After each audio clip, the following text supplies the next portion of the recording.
Welcome to Bind EduTech, and this is a continued class of the chapter We Are Not Afraid to Die. ये chapter जो हम लोग पिछले कुछ video lectures से करते आ रहे हैं, इस चैप्टर में हम लोग टेक्स्ट बुक जो आपके सामने यहाँ टेक्स्ट बुक दिख रहा है, इसके 2-3 पैराग्राफ्स हम लोग ऊपर से शुरू कर चुके हैं, समझ चुके हैं, नोट्स भी देखे हैं, फिर उनके एक्सप्लेनेशन वाले पॉइंट्स भी हम लोगों ने पढ़ लिए हैं।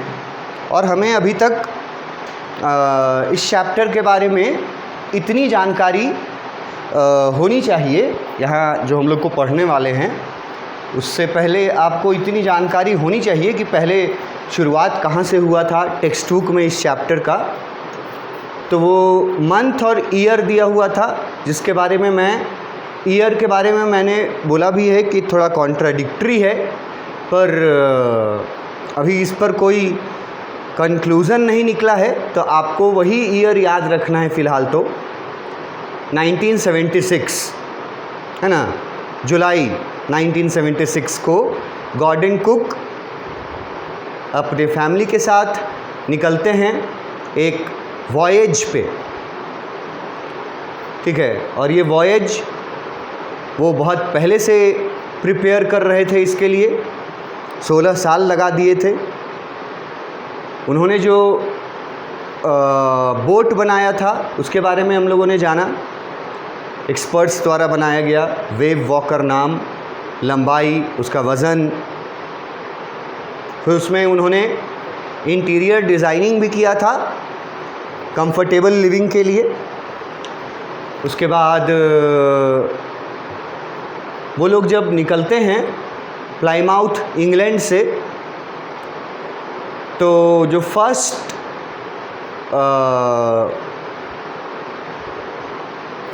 फेज़ होता है, टेक्स्ट बुक में लिखा हुआ था फर्स्ट लेग, पैर, तो यहाँ मतलब है फर्स्ट स्टेज। तो पहला स्टेज जो इनका था, पूरा जर्नी राउंड द वर्ल्ड, ये लोग 200 साल किए गए एक जर्नी को रिपीट करना चाहते थे। इसमें मैंने ये भी बोला है कि ये इंस्पायर्ड थे कैप्टन जेम्स कुक, जिन्होंने 200 साल पहले ऐसा किया था, पूरे वर्ल्ड का एक सर्कल लगाया था थ्रू सी जर्नी, वॉयेज से। तो वो हम लोग पहले बहुत डिस्कस कर चुके हैं।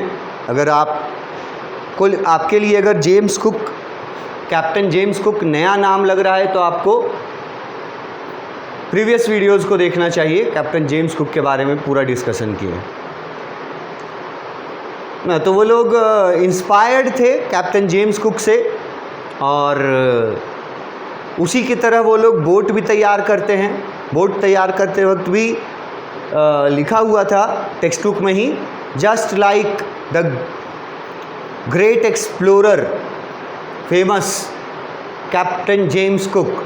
तो बोट भी उन्होंने बनाते वक्त वैसा ही बोट बनाया था जैसा कैप्टन जेम्स कुक ने यूज़ किया था। बस अभी के अनुसार 200 साल पहले कैप्टन जेम्स कुक ने किया था, तो 200 साल बाद उस समय के अनुसार कुछ उन्होंने उसमें इंटीरियर डिज़ाइनिंग किया था फॉर कंफर्टेबल लिविंग, जो शायद 200 साल पहले उतना डिज़ाइनिंग नहीं किया गया होगा जब कैप्टन जेम्स कुक ने किया था ये वॉयेज।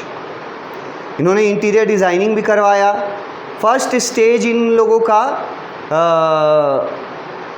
प्लाईमाउथ इंग्लैंड से लेकर के कहाँ तक है, केप टाउन नाम का जगह तक ये लोग पहुँचते हैं। केप टाउन ये फर्स्ट स्टेज था। पूरी फैमिली थी, फैमिली में कौन कौन थे ये आपको पता होना चाहिए अभी तक। उसके बाद जो फर्स्ट स्टेज इन्होंने केप टाउन तक किया यात्रा, वहाँ से आगे बढ़ने से पहले, केप टाउन से आगे बढ़ने से पहले इन्होंने 2 और लोगों को शामिल किया अपने ग्रुप में, अपने बोट पर, अपने शिप पर। वो दो लोग कौन थे, उनका नाम आपको पता होना चाहिए, पढ़ चुके हैं। वो दो लोगों का नेशनलिटी क्या था ये आपको पता होना चाहिए, और आपको ये पता होना चाहिए अभी तक कि उन दो लोगों को शामिल करने के पीछे मकसद क्या था, क्यों शामिल करना पड़ा था उन दो लोगों को। तो आपके मन में आंसर आ जाना चाहिए, इंडियन पैसिफिक ओशियन। ठीक है, उससे जुड़ा हुआ बात के कारण ही उन लोगों को शामिल किया गया था। अब ये लाओ, ये सब पहले, इसके पहले पढ़ चुके हैं टेक्स्ट बुक में ही।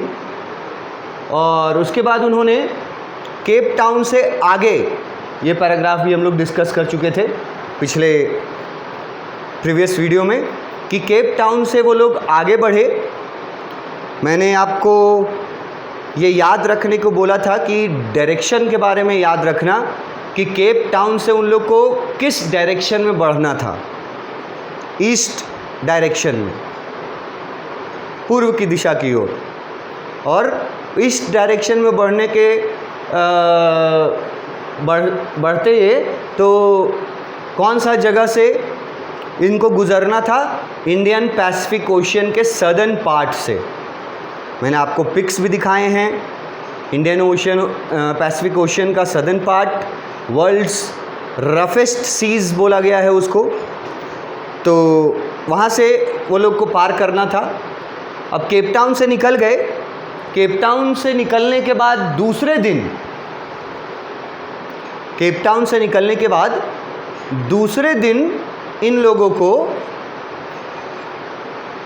क्या बोले उसको, दूसरे दिन मतलब खतरे की आहट जिसको बोलते हैं ना, वो इन लोगों को दूसरे दिन से दिखाई देने लगा था। आहट तो सुनाई पड़ता है ना, यहाँ दिखाई देने लगा था दूसरे दिन से। केप टाउन से बढ़े ईस्ट की ओर, दूसरे दिन से ही इन लोगों को प्रॉब्लम फेस करना शुरू कर दिया। इसमें कुछ वर्ड मीनिंग्स मैंने बताए थे। मैंने बोला था कि चैप्टर टेक्स्ट बुक पढ़ना बहुत मुश्किल काम नहीं है अगर आपको कुछ कुछ हेल्प कर दिया जाए। और उस कुछ हेल्प के नहीं मिलने की वजह से बहुत सारे स्टूडेंट टेक्स्ट बुक को पढ़ना छोड़ देते हैं। इवन अच्छे स्टूडेंट्स भी text book word by word नहीं जाते, क्योंकि इनको लगता है कि ये टीचर के समझने लायक है, मेरे समझने लायक नहीं है तो एक्चुअली तुम्हारे लिए ही ना। टीचर सिर्फ उसमें वर्ड्स कुछ बता देगा, कुछ स्पेशल अगर फ्रेजेस है तो बता देगा। तो यहाँ पे हम लोगों ने, मैंने आपको बताया था कि गेल्स वर्ड मिला है, उसका मीनिंग मैंने आपको बता दिया। बहुत इजी वर्ड है, ठीक है। गेल्स का मतलब है विंड्स। अब स्ट्रॉन्ग गेल्स लिख रहे हैं तो इसका मतलब है स्ट्रॉन्ग विंड्स। तो स्ट्रॉन्ग विंड्स का सामना करना पड़ा इन लोगों को सेकेंड डे से। सेकेंड डे से इन लोगों को स्ट्रॉन्ग विंड्स का सामना करना पड़ा। सामना करने के लिए देखो एक वर्ड यहाँ टेक्स्ट बुक में मैंने बताया था आपको, इनकाउंटर वर्ड यूज़ किया ये। तो ये वर्ड्स का मीनिंग्स अगर आपको बता दिया जाए और आप फिर उसको पढ़ के देखें तो मैक्सिमम लोग उसका मीनिंग समझ जाएंगे। और अगर याद रख पाएंगे तो चैप्टर का वर्ड बाय वर्ड रीडिंग में और उसको समझने में स्टूडेंट को आसानी होगी। शुरू करो कम से कम। टेक्स्ट बुक का वर्ड बाय वर्ड चैप्टर का पढ़ा हुआ होना चाहिए, एक बार नहीं मल्टीपल टाइम्स पढ़ा हुआ होना चाहिए। यहाँ तो एक बार भी नहीं पढ़ते बहुत सारे, मतलब बच्चे टेक्स्ट बुक टीचर की ओर ताकते रहते हैं क्लास में भी बैठ करके कि टीचर पढ़ेंगे और हम लोग सिर्फ देखते जाएंगे बुक्स को और सुनते जाएंगे कि टीचर्स इसका क्या क्या मीनिंग बता रहे हैं। बस यही हम लोग का काम है। ये काम तुम लोग का नहीं है, पढ़ने का काम तुम लोग का है। दिक्कत जहाँ आएगा वहाँ के लिए टीचर्स बैठे हुए। तो गेल्स वर्ड में दिक्कत होगा तो बता दिए। विंड्स, स्ट्रॉन्ग गेल्स मतलब स्ट्रॉन्ग विंड्स। और ये स्ट्रॉन्ग विंड्स कितने दिनों तक चलते रहे, लिखा है फ्यू वीक्स, कुछ सप्ताह तक ये स्ट्रॉन्ग विंड्स चलते रहे कंटिन्यूअसली। ठीक है, और फिर नरेटर बताते हैं कि ये जो विंड्स चल रहे थे, इन विंड्स की चिंता नरेटर को नहीं थी। क्यों नहीं थी? क्योंकि इससे बड़ा मुसीबत सामने उनको दिखाई दे रहा था, इससे बड़ा डेंजर सामने उनको दिखाई दे रहा था। अगर ये लिख रहे हैं गेल्स डिड नॉट वरी मी, कि आंधियों से मैं नहीं डर रहा था, तो ऐसा नहीं है कि आंधी से कोई नुकसान नहीं हो सकता था, नुकसान तो आंधी से भी बहुत हो सकता था, मगर आंधी से इसलिए नहीं डर रहे थे क्योंकि सामने आंधी से भी बड़ा मुसीबत दिख रहा था उनको, इसीलिए आंधी को वो ज़्यादा चिंताजनक नहीं मान रहे थे। क्यों?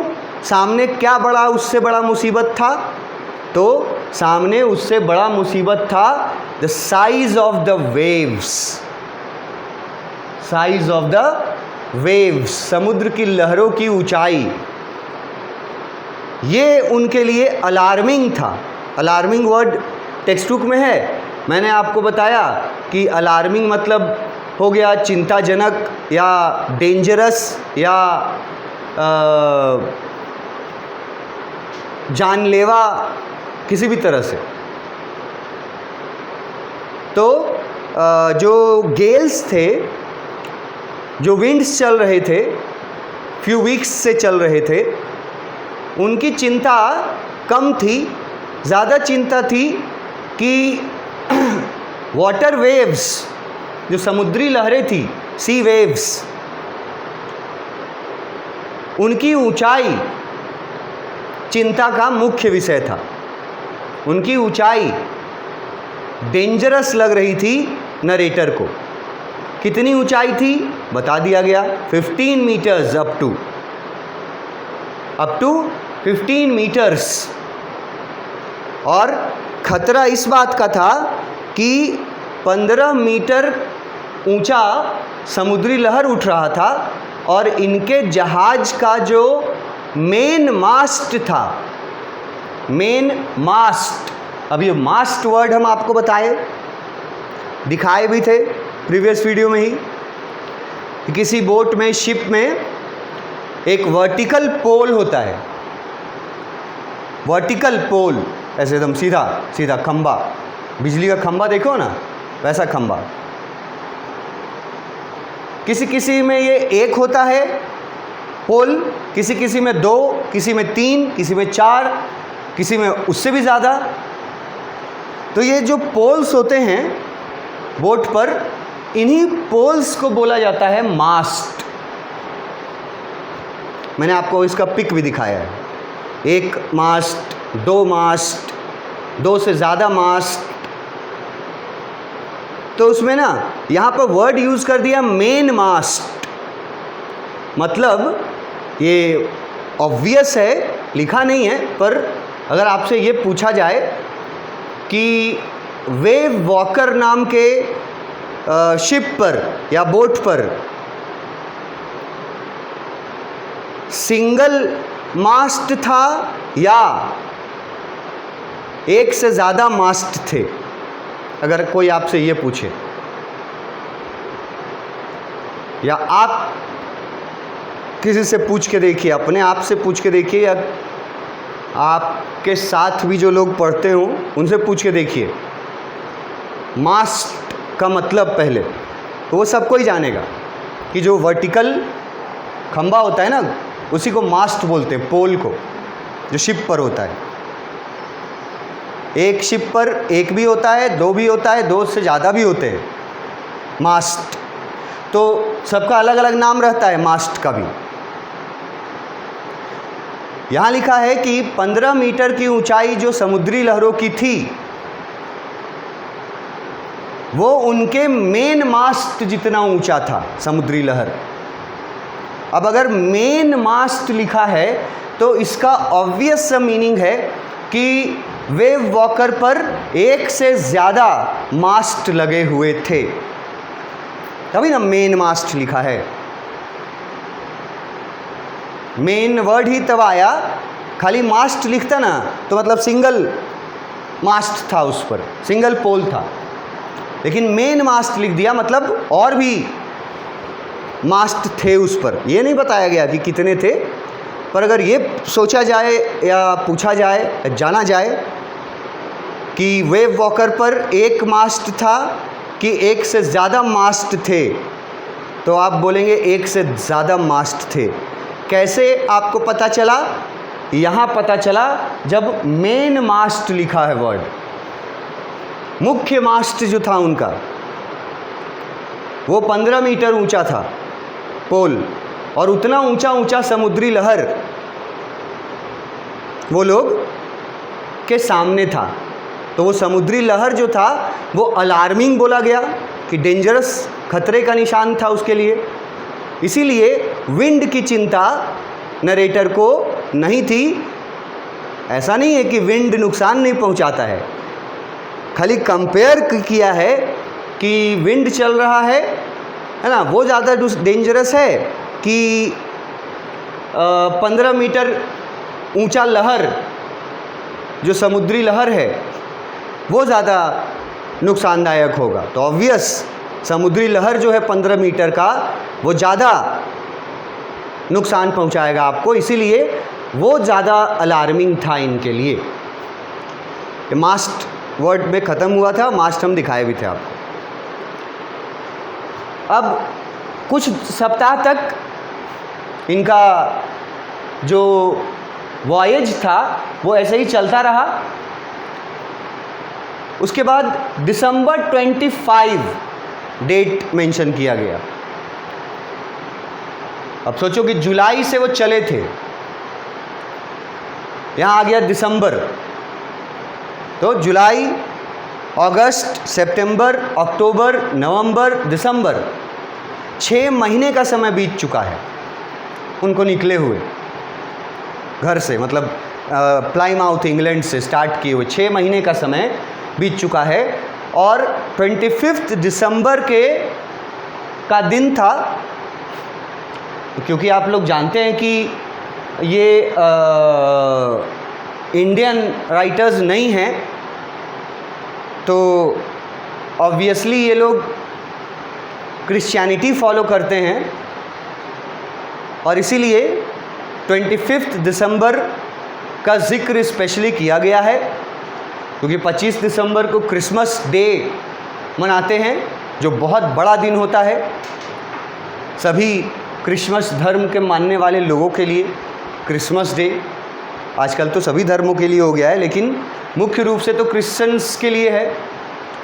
तो इसीलिए 25 दिसंबर का दिन स्पेशली मेंशन किया गया गॉर्डन कुक द्वारा कि 25 दिसंबर का दिन था, और हम लोग केप टाउन के ईस्ट में जो चलना शुरू किए थे, तो केप टाउन से हम लोग 3500 किलोमीटर आगे जा चुके थे। 3500 किलोमीटर, ये बहुत होता है।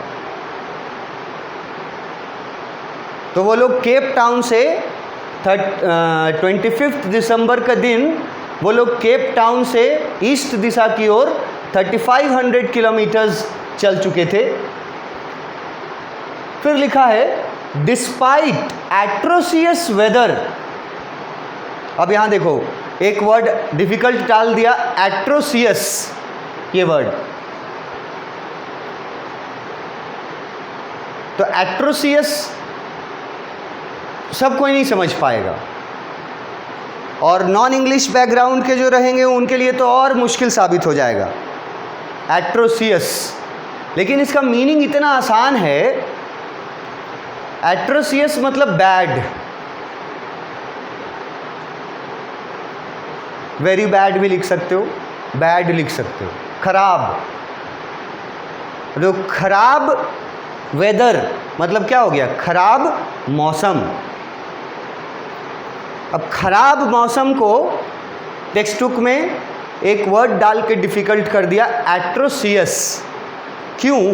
क्योंकि ये वर्ड्स क्लास 11th में अब और ऊपर के स्टैंडर्ड्स में आपका स्टैंडर्ड इतना होना चाहिए। तो एट्रोसियस वर्ड के जगह तुम बैड अगर लगा दो या वेरी बैड लगा दो तो देखो कितना आसान मतलब निकलता है कि मौसम तो खराब था, बहुत खराब था, उसके बावजूद हम लोगों ने क्रिसमस ट्री के साथ क्रिसमस सेलिब्रेट किया। खराब मौसम होने के बावजूद, मौसम तो खराब था ही, हवाएं चल रही थी, 15 मीटर ऊंची समुद्री लहरें वो दिख रहे थे जो उनके मेन मास्ट जितना ऊंचाई था। अगर आपसे पूछ देगा कि मेन मास्ट का ऊंचाई कितना था तो लिखोगे 15 metre.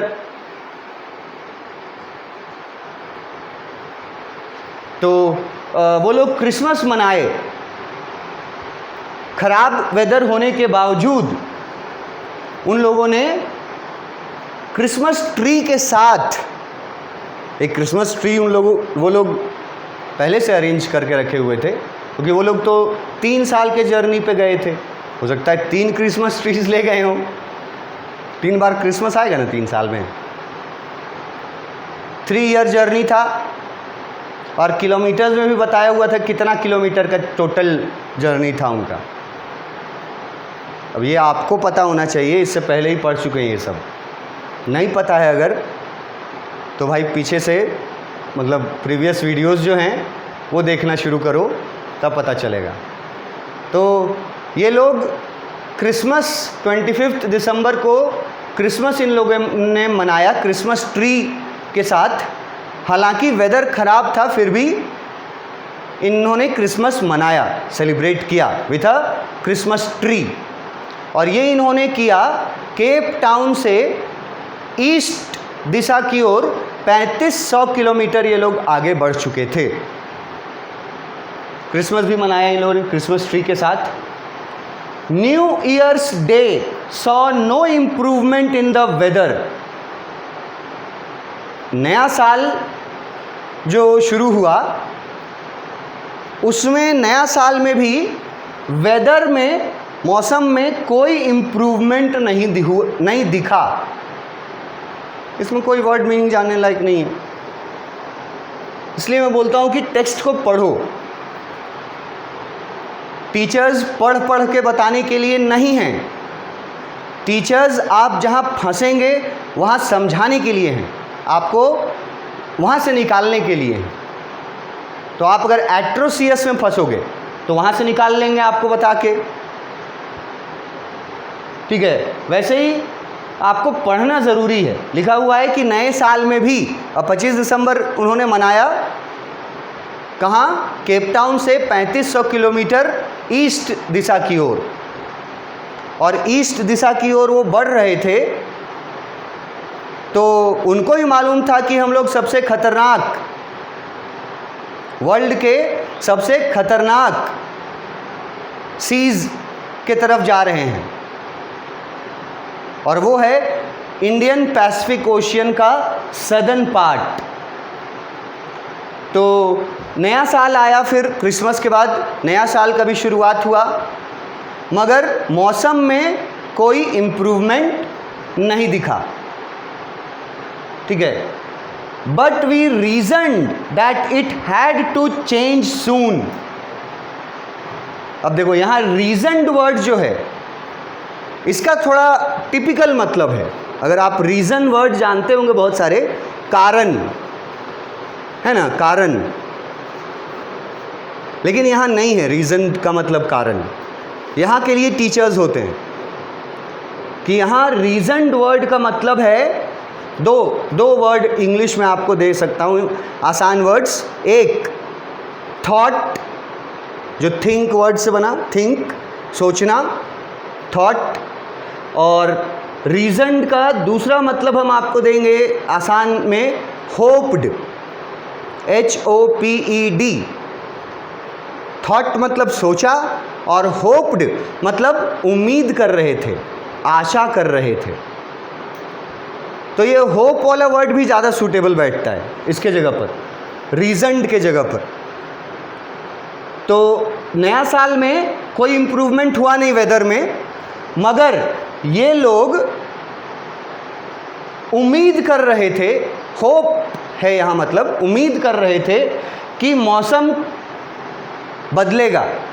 It had to be change, मौसम बदलना चाहिए, अभी ख़राब मौसम था। लेकिन ये लोग उम्मीद पे थे कि मौसम अच्छा होगा, मतलब मौसम बदलेगा। बदलेगा मतलब अच्छा होगा। हुआ मौसम क्या बदला? हाँ बदला। एंड इट डिड चेंज, लिखा है मौसम बदला जैसा वो लोग उम्मीद कर रहे थे, मगर